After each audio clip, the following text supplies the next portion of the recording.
Guys हमारी कोई ना कोई चीजें इतनी ज्यादा गंदी हो जाती हैं कि उन्हें छूने का तो छोड़ो, देखने का भी मन नहीं करता है। लेकिन जब उन्हीं चीजों को डीप क्लीन किया जाता है तो वो देखने में बहुत ही ज्यादा अमेजिंग लगता है और सेटिस्फाइंग भी। तो आज की इस वीडियो में मैं आपके लिए ऐसी डीप क्लीनिंग की वीडियोस लेके आया हूँ जिन्हें आपने अब से पहले कभी नहीं देखा होगा। तो चलिए स्टार्ट करते हैं हम अपनी आज की इस वीडियो को। 15 most deep cleaning in the world. Guys हमारे घरों में जो सोफे पड़े होते हैं वो एक समय के बाद इतने ज्यादा गंदे हो जाते हैं कि उनके ऊपर तो बैठने का भी मन नहीं करता है। और सोफा हमारे घर की एक ऐसी चीज होती है जिसे आप पानी से धोकर भी साफ नहीं कर सकते। अगर एक बार किसी सोफे में कोई दाग लग जाता है तो उसे छुटाना बहुत ही ज्यादा मुश्किल हो जाएगा, लेकिन एक डीप क्लीनिंग से ये प्रोसेस बहुत ही ज्यादा इजी हो जाता है। आप किसी भी सोफे को बहुत ही आसानी से साफ कर सकते हैं। जैसे आप इसी वीडियो में देख लीजिए कि सोफा गंदा होने की वजह से इसका कलर कैसा हो गया है, लेकिन जब इसी सोफे को मशीन के द्वारा क्लीन किया जाता है तो ये सोफा अपना कलर बदलता जाता है। अब ये देखने के बाद आप लोग सोच रहे होंगे कि शायद हो सकता है कि इस मशीन की वजह से सोफे का कलर चेंज हो रहा होगा, लेकिन ऐसा बिल्कुल भी नहीं है। ये सोफा गंदा होने की वजह से इसका कलर ऐसा हो जाता है, लेकिन जब इसी सोफे को इस मशीन के द्वारा क्लीन किया जाता है तो ये इस सोफे का रियल कलर निकल कर बाहर आता है। इस मशीन की क्लीनिंग देखने के बाद तो आप लोग भी चौंक गए होंगे कि भाई एक मशीन एक सोफे को इतना ज्यादा कैसे क्लीन कर सकती है। तो गाइस आज के समय की एडवांस टेक्नोलॉजी का यूज करके सोफे को क्लीन करने वाली मशीनों को भी बनाया जा चुका है। अब गाइस हम सभी लोग जो कीबोर्ड यूज करते हैं, कीबोर्ड हमारे कंप्यूटर की एक ऐसी चीज होती है जो कि कंप्यूटर को हम चाहे जितना मर्जी साफ कर लें वो तो क्लीन हो जाएगा, लेकिन कीबोर्ड को हम कितना भी साफ करेंगे वो हमेशा गंदा ही रहता है, क्योंकि कीज के बीच में इतनी सारी धूल मिट्टी रह जाती है कि उन्हें हम चाहकर भी क्लीन नहीं कर पाते हैं। अब इसी कीबोर्ड को देख लीजिए जो कि 1991 के समय का कीबोर्ड है, जो कि देखने में लग भी रहा है। इतना पुराना कीबोर्ड होने के बाद भी आज भी इस कीबोर्ड को यूज किया जाता है, और यूज करने की वजह से ये कीबोर्ड कितना ज्यादा गंदा हो चुका है, और साथ ही में इसके कीज भी व्हाइट से येलोइश कलर में चेंज हो चुके हैं। लेकिन जब इसी कीबोर्ड की डीप क्लीनिंग की जाती है, सारी कीज को निकाल कर एक गर्म पानी में रख दिया जाता है और उसके बाद इस कीबोर्ड को बारीकी से क्लीन किया जाता है। उसके बाद इन कीज को सही से साफ करने के बाद वापस से इस कीबोर्ड के अंदर लगा दिया जाता है, जिसके बाद तो आप देख ही सकते हैं कि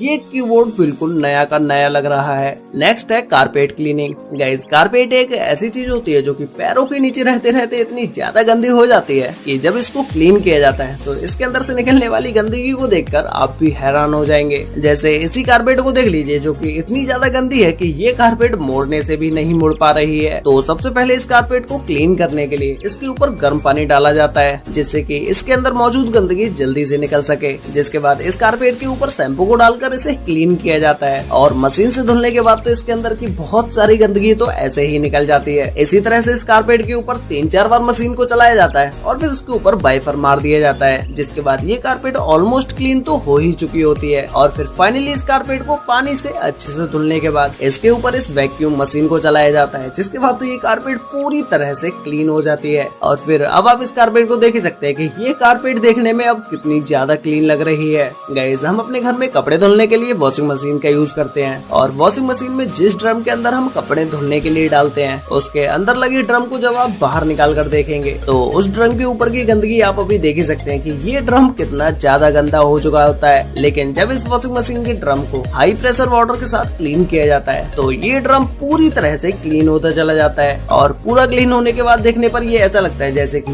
ये ड्रम बिल्कुल ही नया हो। गाइस हमारे घर की जो छतें होती हैं वैसे तो वो क्लीन ही होती हैं, लेकिन जब उन छतों के ऊपर पानी भर जाता है तो वो छतें बहुत ही ज्यादा गंदी हो जाती हैं, और साथ ही में उस जगह पर बहुत सारी काई भी जम जाती है। जैसे इसी हाउस की छत को देख लीजिए जो कि बहुत ही ज्यादा गंदी हो चुकी है, और इसके ऊपर बहुत बड़े बड़े काई के ढेर भी जम चुके हैं। लेकिन जब हाई प्रेशर जेट के साथ जब इसे क्लीन किया जाता है तो ये छत आराम से क्लीन होती चली जाती है, जो कि देखने में बहुत ही ज्यादा सेटिस्फाइंग भी लगता है। ऐसे ही इसी मशीन के द्वारा इन पत्थरों को भी क्लीन किया जा रहा है, और ये पत्थर भी क्लीन होने के बाद एकदम ही नए पत्थर की तरह ही लगते हैं। गाइस हम में से कुछ लोगों के घरों में एसी तो जरूर होगी ही, और आप में से कुछ लोगों को पता भी होगा कि एसी जब कंटिन्यू चलती रहती है तो उसके अंदर बहुत सारी गंदगी जम जाती है, जिसके बाद एसी कूलिंग करना बंद कर देती है। लेकिन जब एसी के आउटडोर को खोलकर जब उसके अंदर देखा जाता है तो ये अंदर से एसी बहुत ही ज्यादा गंदी हो चुकी होती है। लेकिन जब इसको कुछ इस तरह से अच्छे से क्लीन किया जाता है तो ये देखने में तो बहुत ही ज्यादा सेटिस्फाइंग लगता ही है, साथ ही में इसके अंदर से निकलने वाली गंदगी बहुत ही ज्यादा होती है। नेक्स्ट है सॉफ्ट टॉय क्लीनिंग।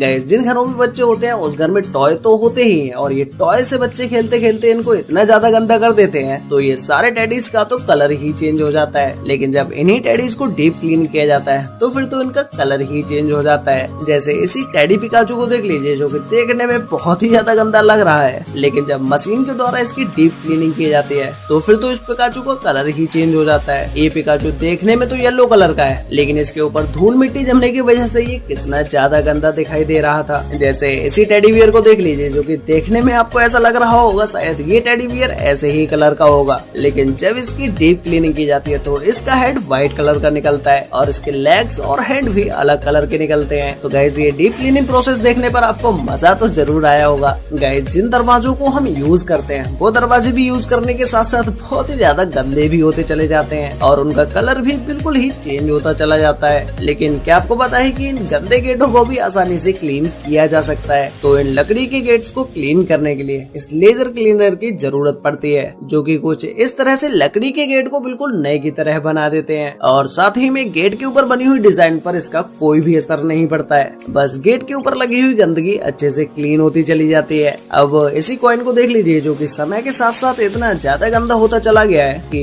इस कॉइन को देखने पर यही नहीं दिखाई दे रहा है कि इस कॉइन के ऊपर आखिर लिखा क्या है। तो इस कॉइन के ऊपर जब इस लेजर को चलाया जाता है तो ये कॉइन भी पूरी तरह से क्लीन होता चला जाता है, जिससे आप देख सकते हैं कि ये कॉइन क्लीन होते हुए कैसा दिखाई दे रहा है और पूरी तरह से क्लीन होने के बाद ये कॉइन कैसा दिखाई देता है। सोलर पैनल एक ऐसी चीज होते हैं जिन्हें हमेशा ही बाहर धूप में लगाया जाता है। अब जो चीज धूप में होगी तो उसके ऊपर धूल मिट्टी आना तो पक्का है, तो ऐसे ही इन सोलर पैनल्स के ऊपर बहुत सारी धूल जम जाती है, लेकिन जब इन्हें क्लीन किया जाता है तो वो देखने में बहुत ही ज्यादा सेटिस्फाइंग लगता है। जैसे इसके क्लीनिंग की प्रोसेस को देख लीजिए, जहाँ पर एक व्यक्ति इन सोलर पैनल्स को क्लीन कर रहा है। इस क्लीनर में एक ब्रश लगा हुआ है जो कि इस सोलर पैनल के ऊपर की मिट्टी साफ कर देता है और फिर इसके ऊपर की साइड पानी को निकालने वाला एक छोटा सा फुहारा भी लगा होता है, जो कि अच्छे से इस पैनल को क्लीन कर देता है। अभी गाइस थोड़ी देर पहले ही हमने देखा कि कीबोर्ड कितना ज्यादा गंदा हो जाता है, ऐसे ही एक लंबे समय तक माउस को चलाते चलाते उसके अंदर भी बहुत सारी गंदगी भर जाती है। इसको क्लीन करने के लिए एक सुई की जरूरत होती है, जिससे कि माउस के अंदर की सारी गंदगी को बाहर निकाला जा सके और एक माउस क्लीन होने के बाद बिल्कुल ही नए जैसा लगने लगता है। अब गाइस आप लोगों ने कभी शूज को कुछ इस तरह से मिट्टी में कभी नहीं देखा होगा, जो कि कोई शूज मिट्टी में कुछ इस तरह से जकड़ा हुआ हो। तो सबसे पहले शूज के ऊपर की सूखी हुई मिट्टी को हटाया जाता है और फिर उसके बाद इसे गीला करके अच्छे से इसकी धुलाई की जाती है, जिसके बाद तो ये शूज पूरी तरह से क्लीन हो जाते हैं। अब गाइस क्या आपने कभी कुछ इस तरह की बॉल्स को ब्लेड से काटा है, जो कि इन बॉल्स को आप जितना काटते जाएंगे